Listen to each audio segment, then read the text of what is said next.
My dear friends, നമുക്ക് നല്ലൊരു തോരൻ വെച്ചാലോ? നമുക്ക് പത്തലത്തോരൻ വെക്കാം. പത്തലയല്ല, അതിലും കൂടുതൽ ഇലയുണ്ട്.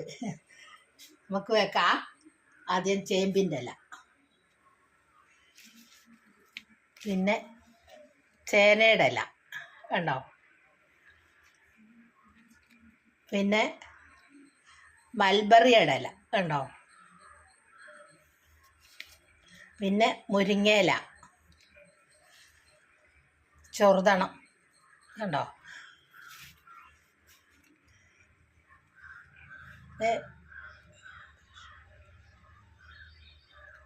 പേഷ്യംപുട്ടിൻ്റെ ഇല, മധുരക്കിഴങ്ങിൻ്റെ ഇല, മത്തയുടെ ഇല, കുമ്പളത്തിൻ്റെ ഇല, മുരിങ്ങയുടെ ഇല. ഞാൻ ഓരോന്നോരോന്ന് ഞാൻ പറഞ്ഞു തരാം. അപ്പോഴത്തേക്ക് എൻ്റെ ചാനലൊന്ന് ലൈക്കും സബ്സ്ക്രൈബും ചെയ്യുക. ശോശാമ്മ കിച്ചൺ, അല്ല കിച്ചൺ ശോശാമ്മ. ഇത് മഷിത്തണ്ട്. എല്ലാം കൂടെ നമുക്ക് വെക്കാം. ആദ്യം നമുക്കൊരു പാൻ അടുപ്പിൽ വെക്കാം. അതിൽ എണ്ണ ഒഴിക്കുക. ഇതാ ഇലയെല്ലാം കൂടെ ഞാൻ അരിഞ്ഞെടുത്ത്, എല്ലാത്തിൻ്റെ ഇലകളുണ്ട്. ചേമ്പ്, ചേന, മത്ത, കുമ്പളം, പിന്നെ ചെമ്പരത്തി, മധുരക്കിഴങ്ങ്, മൽബറി, പിന്നെ തകര, പിന്നെ ഇത് ചെമ്പരത്തിയാണ്. ഓരോന്നോരോന്ന് ഞാൻ പറഞ്ഞു തരാം കേട്ടോ. എല്ലാം കൂടെ ഞാൻ അരിഞ്ഞെടുത്തു. എന്നിട്ട് പാൻ അടുപ്പിൽ വെച്ചു, എണ്ണ വെച്ചു. ഉള്ളി, പച്ചമുളക്, വെളുത്തുള്ളി, തേങ്ങ, മഞ്ഞൾ,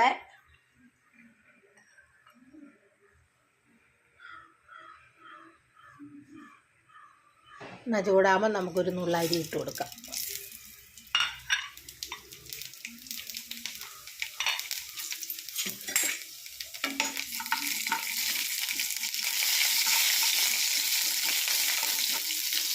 അരി ഒരിഞ്ഞു. ഇനി നമുക്ക് ചേമ്പിന് ഇച്ചിരി വേവല്ലേ, അപ്പം ചേമ്പ്, ഉള്ളിയും പച്ചമുളകും കൂടി ഇട്ട് കൊടുക്കാം.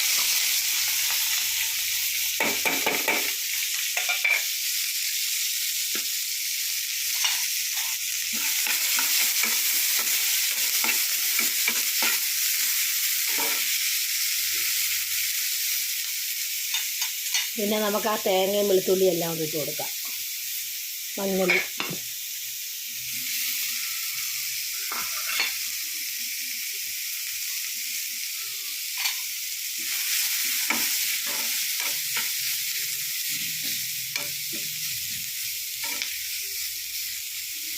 പിന്നെ നമുക്ക് ആ ഇലകളെല്ലാം കൂടെ, കൂട്ടിലകളെല്ലാം കൂടെ ഇട്ട് കൊടുക്കാം.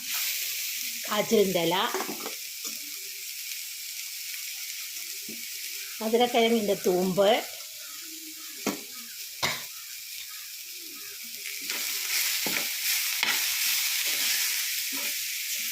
വത്തലയൊന്നും അല്ല കേട്ടോ, 10-15 ഇല കൂടുതൽ ഇപ്പം ഇത് തന്നെ ഉണ്ട്. ഉള്ളി വെള്ളം ചേർക്കണ്ട കേട്ടോ, ചില വെള്ളമാണ്. അത് ലേശം ഉപ്പുനീര് ഒഴിച്ച് കൊടുക്കാം. ഞാൻ ഉപ്പ് കലക്കി ഉപയോഗിക്കത്തുള്ളൂ.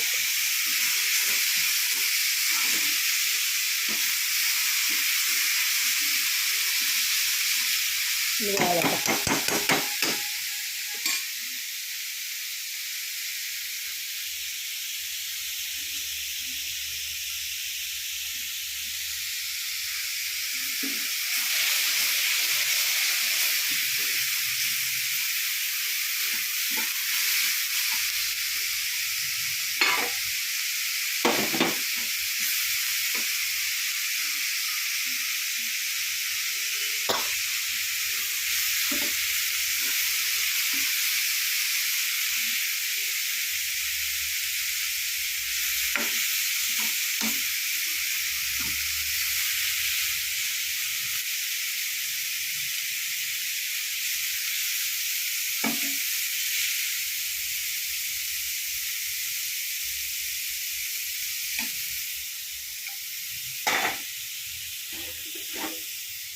തോരൻ പച്ചിലകളെല്ലാം കൂടെ തോരൻ വെച്ചത്.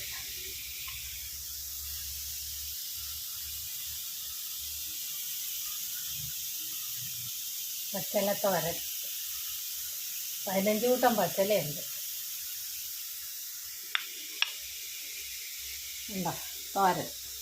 എങ്ങനെ ഉണ്ടെന്ന് നോക്കാം, നമുക്ക് നോക്കാം.